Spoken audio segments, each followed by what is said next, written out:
You've got a 3-year plan. Where is Old Mutual going to be 3 years out? What is the group going to look like? Certainly, I'm sure the market is going to be able to understand what you do. Yes, absolutely, that's the case. I have a picture very much that we must be in the geographies where we can make a significant difference and build meaningful businesses. So we have reduced in quite a few territories when I don't have a problem of being smaller, but I want to be significant where we are. And so I'd rather invest in a smaller number of distinct businesses. So we won't have that geographic spread. We will reduce that. And also, I do want to try and leverage the capabilities, and particularly the capabilities that we have here in South Africa, in order to help grow the international business. So the biggest significant difference for me at the helm of this business is we'll be less businesses, smaller, but we still will, with an international footprint. Still with an international footprint, and we will leverage the capability that we've got across the group to help grow those businesses. And that is very different from the model that we had previously. In all the years that I've been on the news desk, my regular question to Jim Sutcliffe and to Tom Boardman was always, is Nedbank going to be unbundled from Old Mutual? Are they going to sell you off? And of course, I have to ask you the obligatory question now. 55% you hold of Nedbank, and the market, every time around the results come, I'm sure you get asked it, what's going to happen with Nedbank? Yes, that is a question that is asked all the time, and it continues to be asked. The fact is that Nedbank produces a significant profit contribution for the group. We want to push the group more into Africa. Banking often leads the way. There are significant synergies that we get between Nedbank and Old Mutual South Africa. So therefore there is a lot more value that I want to continue to drive with those businesses moving together. And, that's what I think we can do with Nedbank as part of the group. I recently interviewed Tom in the Captains of Industry chair, and he's very big on this vision-led, values-driven organization. And I see you've also quoted it in a couple of the articles that refer to your leadership style. Do you buy into that vision-led, values-driven organization? Absolutely so.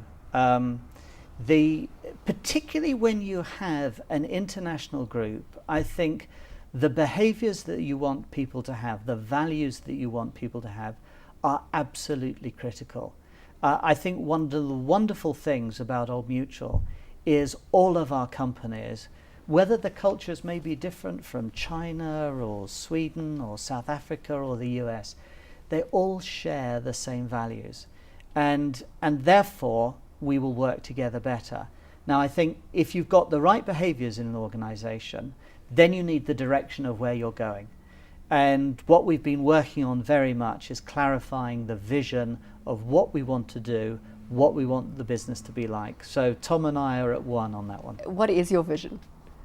The vision for the group, it's first of all around customers.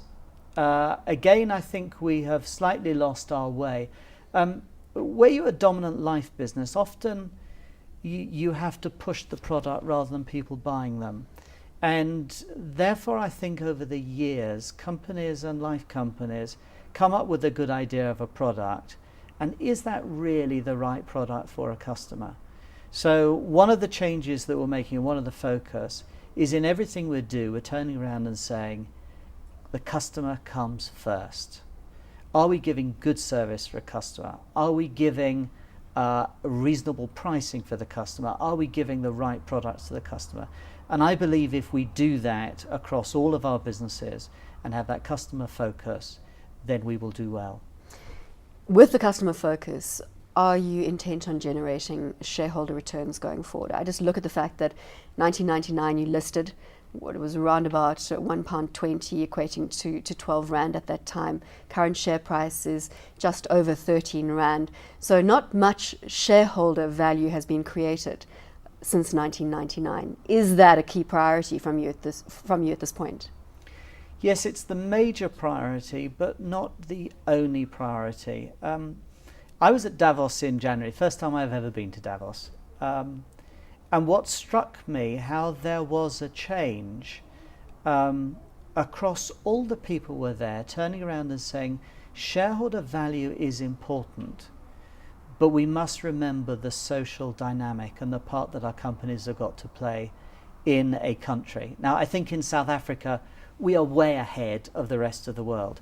So clearly we've got to give shareholder returns, but companies have got to pay their part in the countries in which they operate, and I think that is very important. Let me pick you up on one thing, though, if I may, and this is what am I pricing incorrect? This is hard for people sitting here in South Africa. South African shareholders have not done well. I accept that in the period since listing, but if you look at Old Mutual from a European point of view, you've outperformed other life businesses. Old Mutual has outperformed every UK and European life stock over this 10-year period of time. So the fact is that we must have good businesses, but actually maybe the timing of moving international was wrong. And that's why I turn around. I've now got to make sure that we do get that shareholder return, not just for the international shareholders, but all of our shareholders, and particularly the shareholders in South Africa.